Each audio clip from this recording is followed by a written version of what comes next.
What's going on, guys? Victor here with a brand new video, and I got to talk about another fight that's going to be taking place at UFC 279, taking place this Saturday from T-Mobile Arena in Las Vegas, Nevada. Yes, the UFC is going to be back, and man, oh man, do they have a great main card for all of you guys. One of the fights that's going to be taking place is going to be taking place at a catchweight bout between Kevin Holland, 23-7-1-0 contest against Daniel Rodriguez, who's 16-2. Now, both these individuals are both coming out of Dana White's Contender Series. Both of these individuals have been in the UFC for a couple of years now, which is one thing we all know about Kevin Holland, is that he will take a fight anytime, any place, anywhere. Another thing we know about Kevin Holland is that in the year 2020, when the whole entire world basically stopped and the UFC was the first organization to come back and put on sporting events, he ended up going 5-0 in the year 2020. He was the most active fighter in the UFC roster.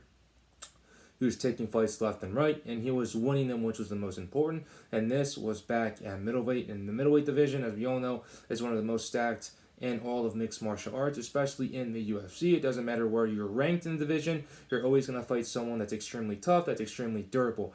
Now, if there's one thing about Danny Rodriguez that we all know about, is that he is also very tough and very durable, and he is a welterweight. Yes, Kevin Holland is making his way down to the welterweight division. He already has 2 fights in the division, and he's basically 2-0. He's won those 2 fights. His first fight was against Cowboy Alex Oliveira. He ended up winning that fight via TKO and kicking Alex Oliveira out of the UFC. His second fight was against Tim Means. It was a back and forth fight, but he was able to win via Darce choke, via submission. So if there's one thing about Kevin Holland, is that not only is he fighting at welterweight, he's faster, he still has power, and he's getting these finishes and he's getting these wins as fast as he possibly can.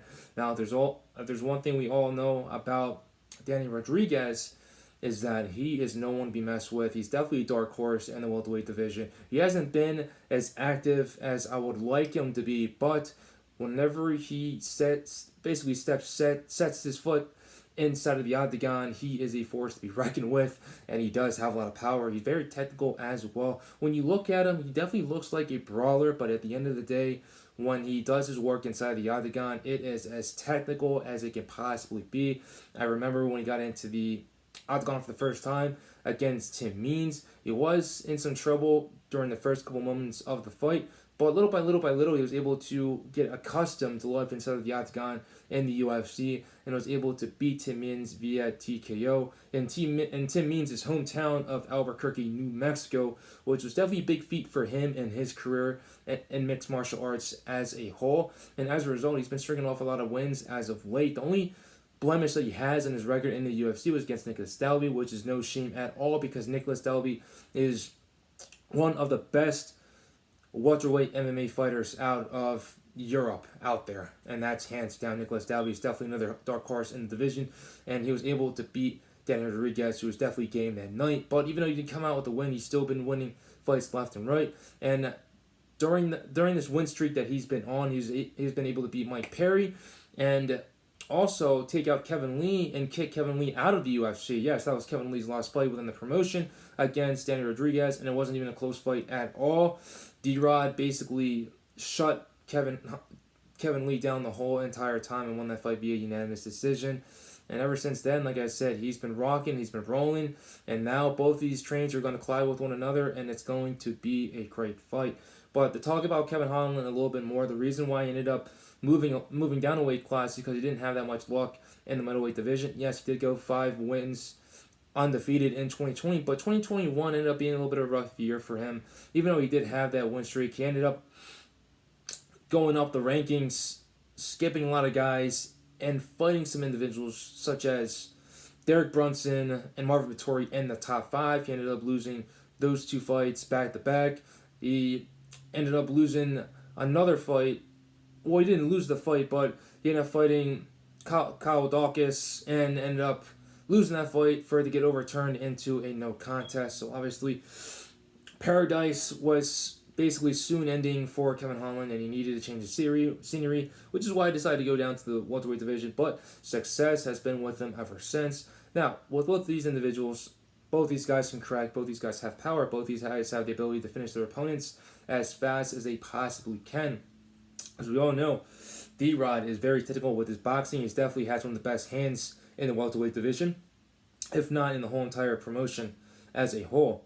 Kevin Holland, he's very fast, and he tends to get underneath his opponent's skin as well. My last video talked about Jan Kutalaba, how annoying and how pesky he is. The same thing goes for Kevin Holland as well, but he tends to do a lot better when he's not talking as much, and the proof is in the pudding. Alex Oliveira ended up knocking him out. Tim Means ended up submitting him. He didn't do that much talking in those two fights.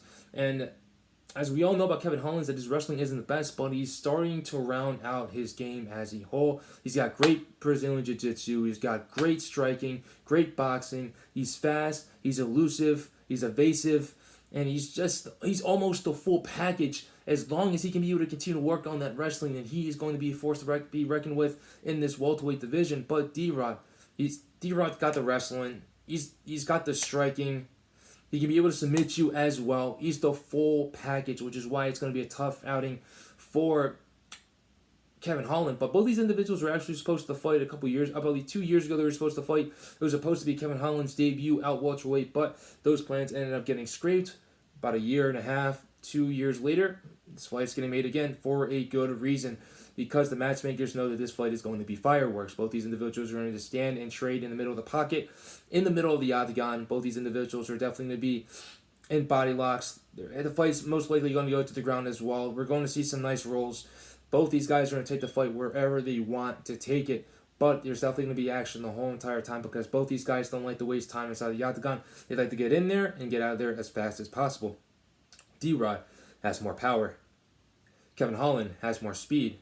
Both these guys on the ground, I'm going to say that Kevin Holland is he's the most dangerous opponent they can be asked for on the feet, because he's known for submitting guys. He can be able to get you in some pretty peculiar situations on the ground. That's something that D-Rod is going to have to watch out for, which is why I think it's in his best option for him to stay on the feet the whole entire time, because I believe he has the striking advantage against Kevin Holland. Both these guys are good strikers, but there's something about D-Rod. When he cracks you, you tend to go down and you don't come back up. And then when it comes to Kevin Holland, he can be able to hit you with a 1-2 and be able to knock you out that way.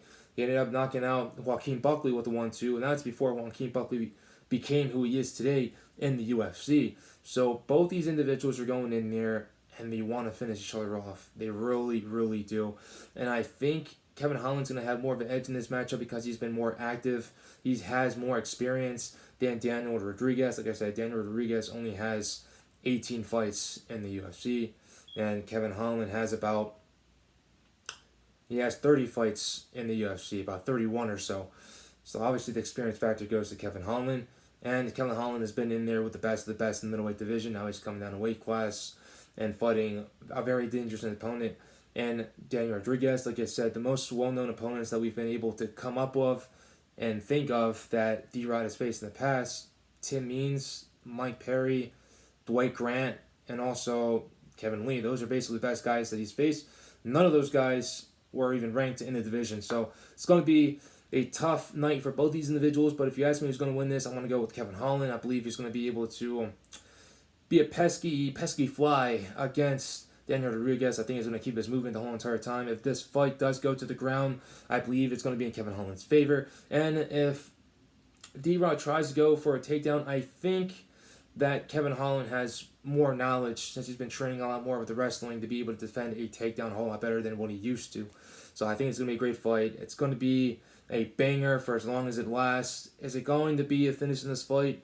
I say no. I think it's going to go to a decision, but it's going to be a close fight. I'm going to give it to Kevin Holland. Who do you guys think is going to win this fight? It's definitely going to be a good one. Kevin Holland, D-Rod.